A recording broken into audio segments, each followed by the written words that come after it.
All right, so it looks like we are live on Facebook now. It's very Awesome. exciting to talk with Maria Jefferson, author of the new book, Path to Purpose. Yes. Yes, yes. I got mine too. Oh, so you are a trauma and relationship uh, expert, a licensed professional therapist, a counselor, and an author, a speaker, and have done so much work in this field, especially around workplace trauma. Yeah. And so I'm it's been a pleasure to work with you and helping you get your book out there. And I'd love to hear from you a little bit about the work that you do so our listeners can hear it in your own words. Yes. Thank you so much, Liz, for having me today.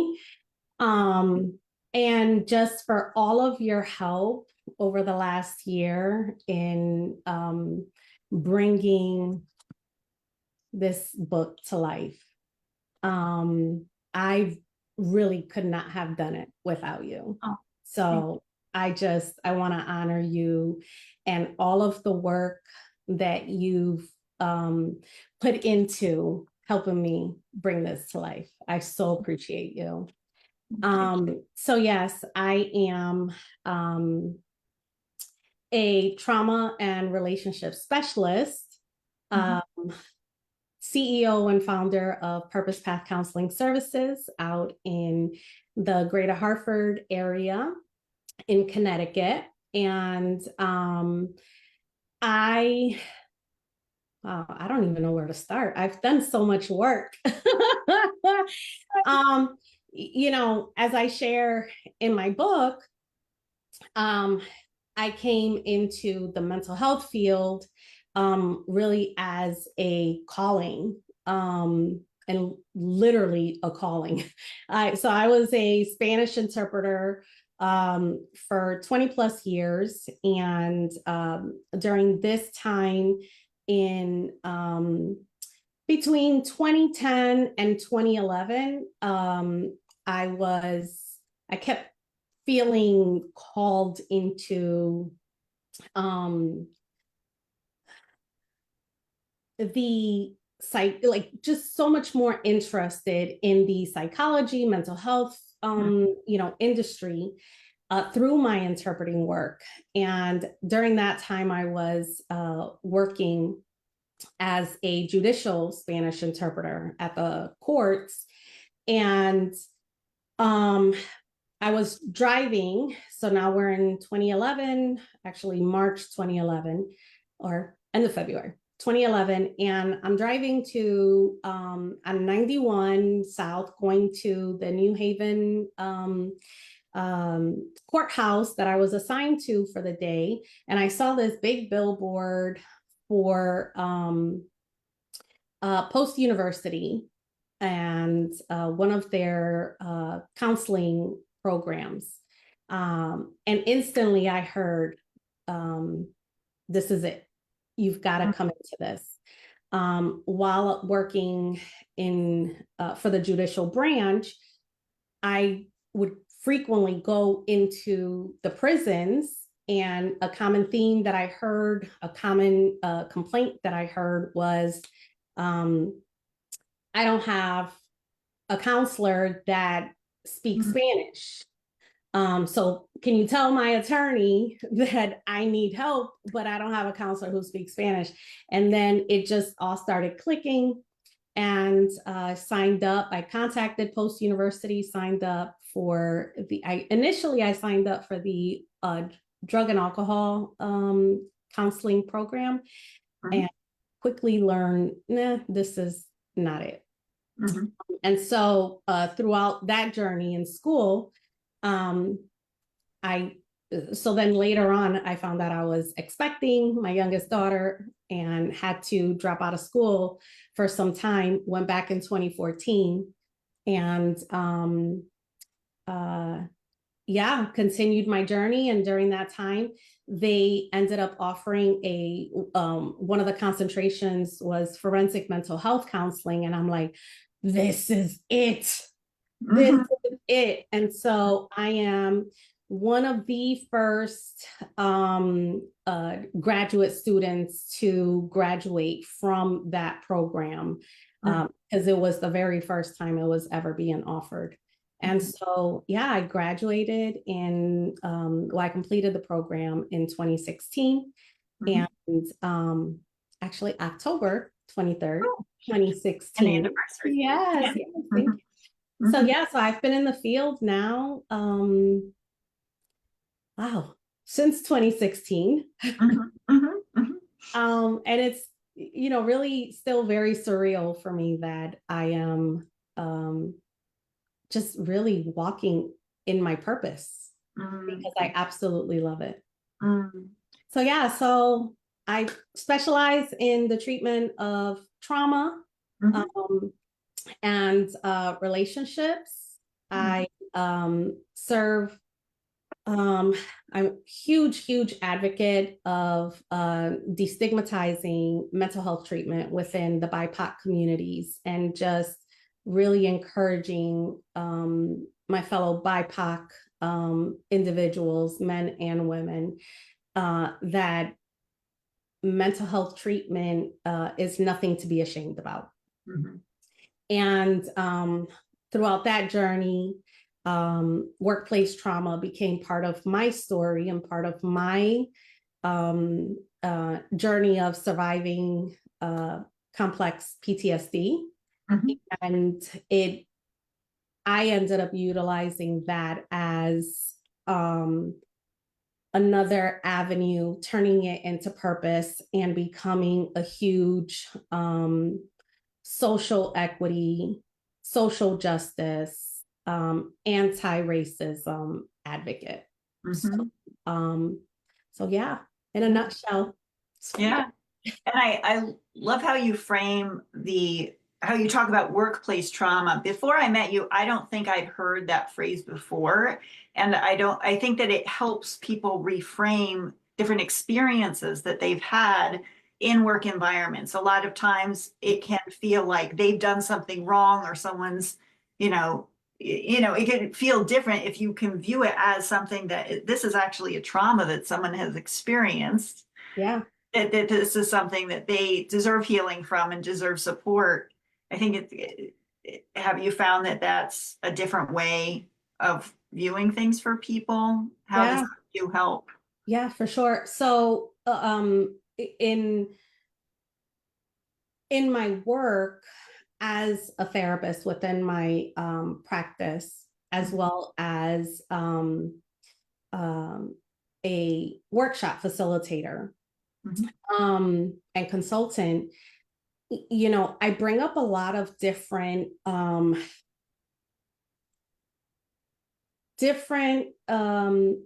topics Mhm. that often, it creates this like aha moment for individuals of, oh, I just thought it was just, a toxic workplace environment, and, just that I have a terrible boss or supervisor, or it's just coworkers. And I didn't think that my workplace was triggering my past traumas um, Mhm. that I haven't healed from yet, or Mhm. they're adding to my trauma because the toxic stress that an individual ends up persistently living in, because work environments are our second home. You Mhm. know, more often than not, individuals that are working full time, 40 plus hours, work ends up being uh, really their first home. Mhm. Um, so yeah, so I have really found that just even the bullying, the microaggressions, and it's not just about race or Mhm. ethnicity. Workplace trauma can be, and it's not just about an active shooter in the workplace. Mhm. you know. It can be a manager or supervisor or even leadership that is very demeaning Mhm. and condescending and has a culture of bullying, Mhm. and causing what's called mobbing, which is when uh, it is a common practice within that workplace culture of wanting to get others to join in on Mhm. targeting of someone who usually may be very vocal on things. And now they want to get that person out because they're a threat to the culture, Mhm. the toxic culture of that workplace. And so then now they have this team of people who are now picking on or constantly bullying in so many different, and bullying can be so many different, things. So yeah, so I've found myself, utilizing my HR experience, Mhm. putting my Mhm. HR hat on, Yep. um, and sharing, okay, so documentation is so important. This is how you send emails. This is how, you write your follow-up emails on conversations. And this is, you need paper trail so Mhm. that you can demonstrate that there's a history of this. Mhm. So yeah, you know, and sometimes being gaslit in the workplace Mhm. trigger uh individuals who have either who grew up in very narcissistic homes, Mhm.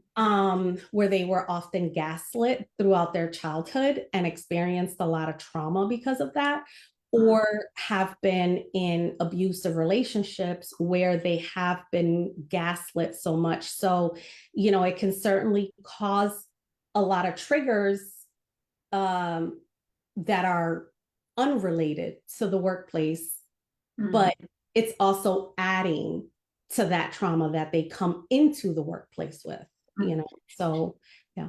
One thing we wanted to talk about today is that intersection of the workplace trauma and the religious trauma. Could you Yeah, talk a little bit about how that can show up? absolutely. And I'll share that, how interesting that, we can share our past stories and tell vulnerably our past stories on workplace trauma or any kind of trauma, and creating a platform where we are sharing to empower and inspire others on that healing is possible, yet find ourselves suddenly experiencing trauma again. Mhm. And most recently, I experienced workplace trauma that was more racial, Mhm. and in a religious workplace environment. Mhm. And in my book, I also talk about my own journey from with healing from religious trauma, Mhm. and how the Bible is used to manipulate and to control. There's a lot of gaslighting that can occur just by using biblical scriptures. And Mhm. so um you know, having experienced that, thankfully, because I recognized the signs, I was only there for 2 weeks, Mhm. until I ended up resigning. However, it's it's it was an opportunity for me to see, wow, this is still going on, and the word of God is being used instead of to teach about love of everyone, regardless of what they look like, where they come from. It's used to manipulate and to cause harm. And so in my book, I definitely have a section where I talk about how I was able to um, pull myself away from a very religious time period in my life that did cause me a lot of harm through feeling guilty, about decisions that I made. Oh my God, because I didn't do this, God is, punishing me because of this, and me feeling a lot of guilt. And so yeah, so that, in religious workplace settings, obviously shows up well. And so yeah, it's seen there, it's seen in churches, as in my practice as a faith-based counselor and therapist. I'm often working with individuals who are coming either because they've left their the church where they've been a part of as a member, or because of some of the harm that was triggering a lot of other past traumas within their life, which is typically abuse, and a lot of manipulation, control in their past traumas, or they're in a place where they are not able to identify the intersections between what they're experiencing presently in that religious environment and its connection to their past traumas and how much it looks alike. Then they start to create these or to have these aha moments of, because I bring it back to the Bible, and and I bring it back to the scripture, and I say to them, no, this is what the scripture says. And so let's talk more about what this is saying to you versus the message that you're receiving from this religious environment. Yeah, that's beautiful that you can help people in that way. That's so lovely. I want to go back to talking about some of the background on the book, because the book is this wonderful combination of you sharing your own personal stories of growing up here in Connecticut, and also your family history of your family had to flee Chile because of the coup in 73. They had to flee first to Argentina, and then they got asylum here in the States. And so they were able to come here, and you were born here. Right? So this all led to, like, when I think about, we're talking about traumas, when we think about all that had to happen to get you here to have this be your home, right? This led to you also doing an amazing journey during the writing process of going to Chile. And I, I, I know we can't go into depth about it, but I'd love to hear a little bit about what that experience was like of traveling there and meeting some of your family. Yeah. So yes, my family came here as political refugees because of my mother's political affiliation in Chile when the coup occurred. And my mother was 8 months pregnant with me. So when I speak and I share about my journey as a complex PTSD survivor, I often start with, I was born into trauma.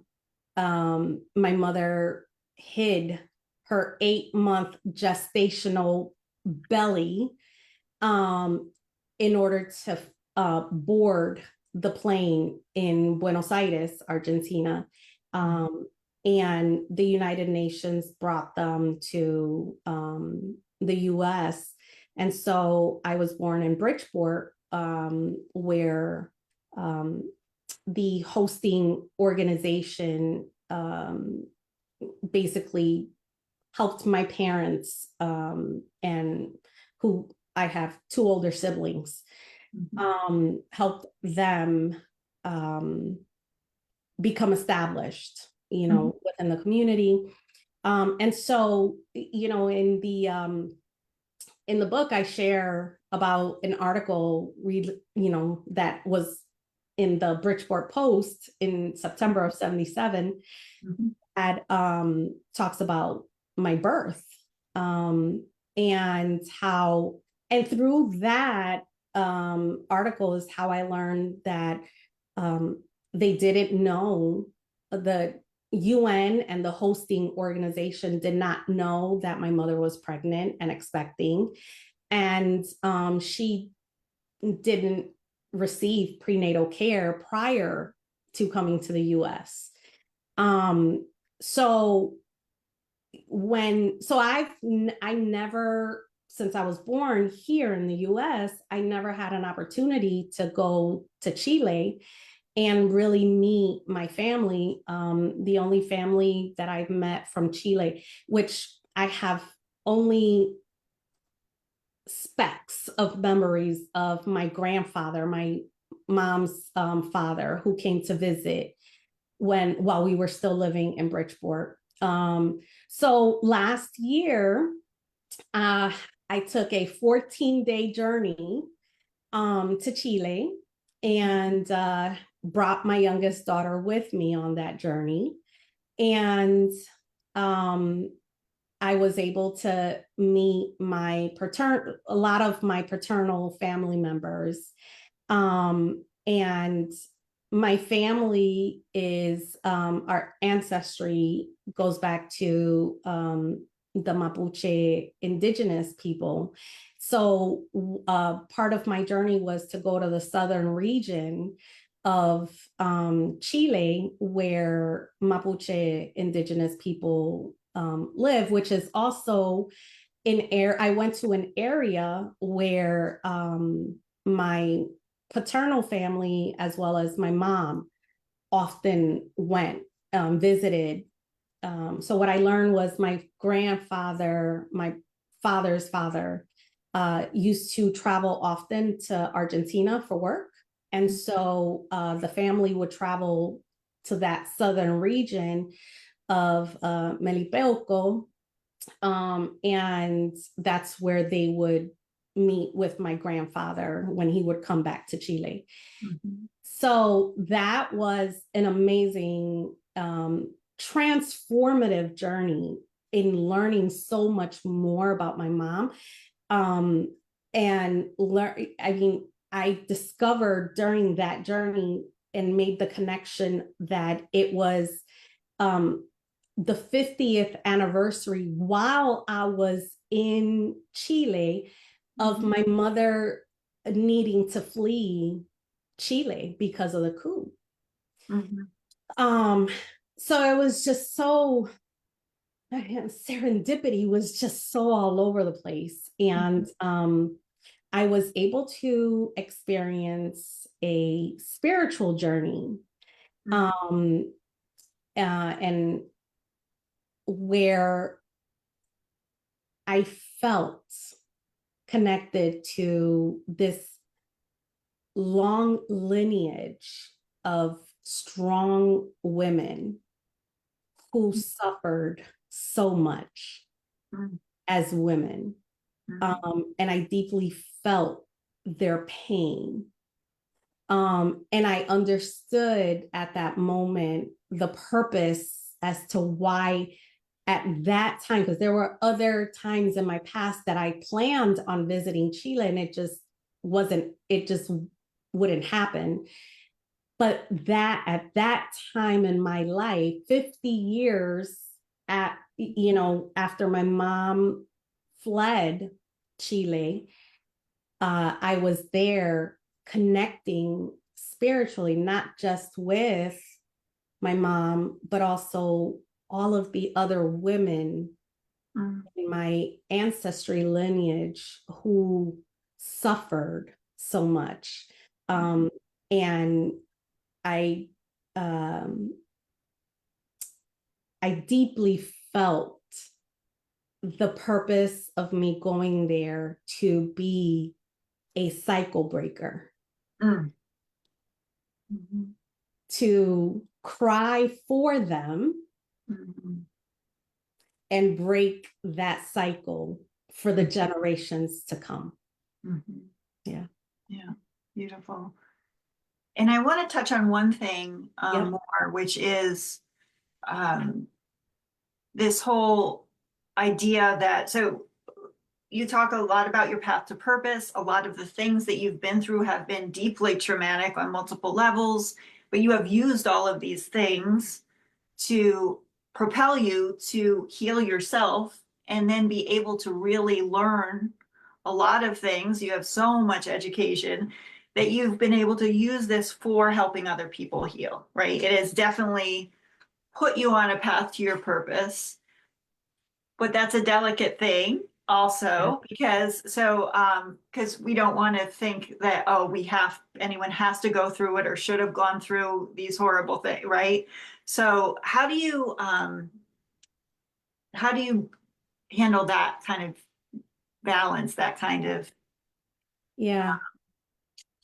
Thank you for asking that question, because as a trauma and relationship specialist, I'm very aware and cautious to not normalize the traumatic experience and um to not give a message of you were supposed to go through that harmful, very traumatic experience because it was part of your purpose.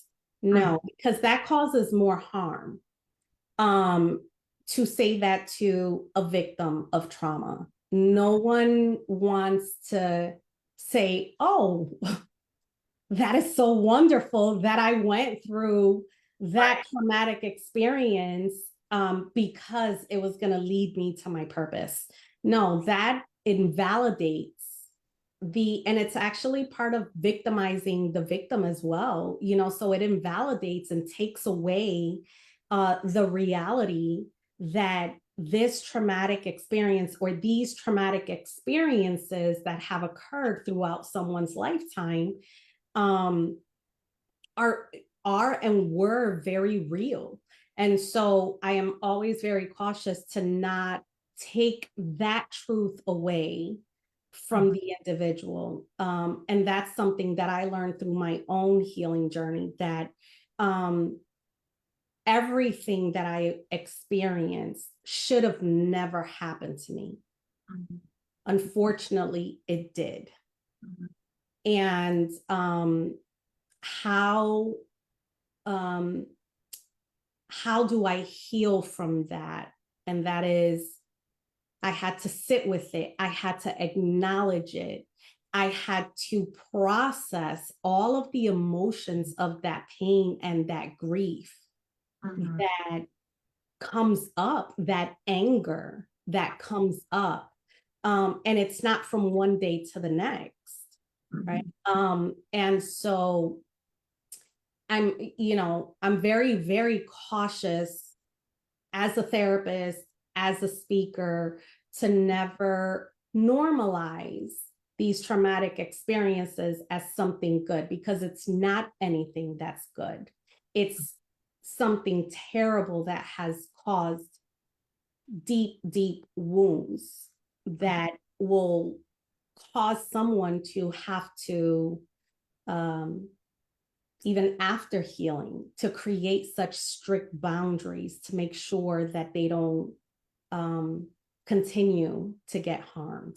But even for me, my most recent experience with the workplace and religious trauma, I was able to recover a lot quicker, that resilience, right? And so the story, how I share it, right, is that from these terrible, terrible experiences that we should have never been exposed to, the harm, we didn't deserve it. It wasn't right. We can, through our healing, find purpose in how we can share in a vulnerable way our story to empower and inspire others that healing is possible.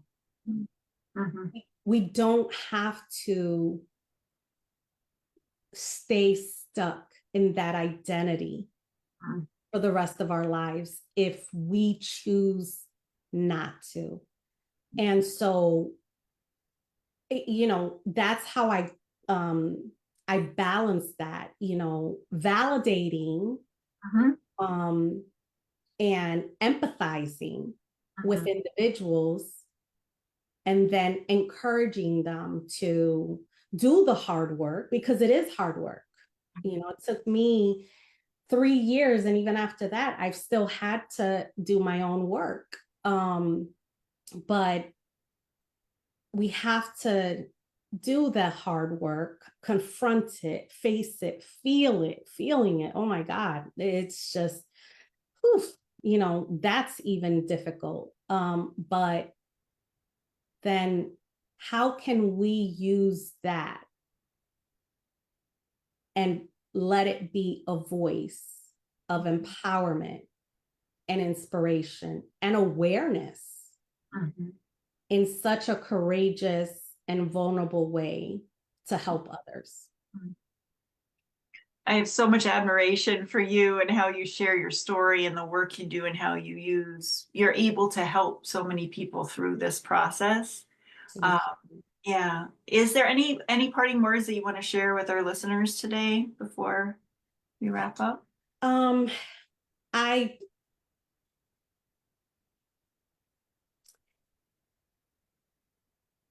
definitely get your copy. Get your copy of the book. I put my heart and soul into it in such a vulnerable way, and a very courageous way as well, because as you know, Liz, I wanted to pull the plug, like, nope, I can't do this. And my hope and prayer is that this book fulfills the purpose that it has.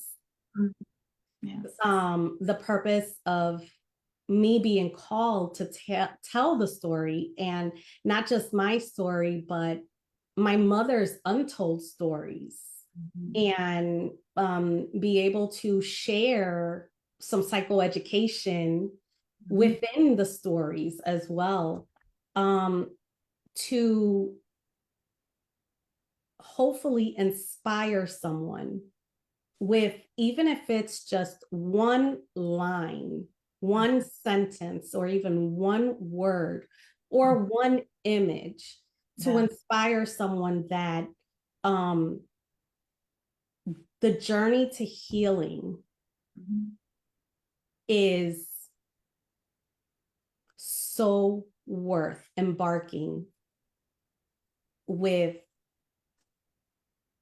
full motivation, full commitment, and not giving up on ourselves. Because the very first and most important relationship that we have to have and prioritize is the relationship with ourselves. And so my hope is that as I tell my story and that each reader will find something relatable that will empower and inspire them to feel encouraged that change is possible. Change is possible. Healing is possible. Yeah. Yes. So the book is available on Amazon in ebook, paperback, and hardcover. Yeah. And how do they connect with you? It's Purpose Path CT. Purposepathct.com. Yeah. And so, yeah, they can visit my website. And so on my website, yes, they can purchase right from Amazon. And on my website, if anyone would like to order an personalized autographed copy, they can order directly from my website. Great. Yes. Thank you so much for taking the time today, Maria. Liz, I appreciate you so much. Thank you for the time. And yeah, go get my book.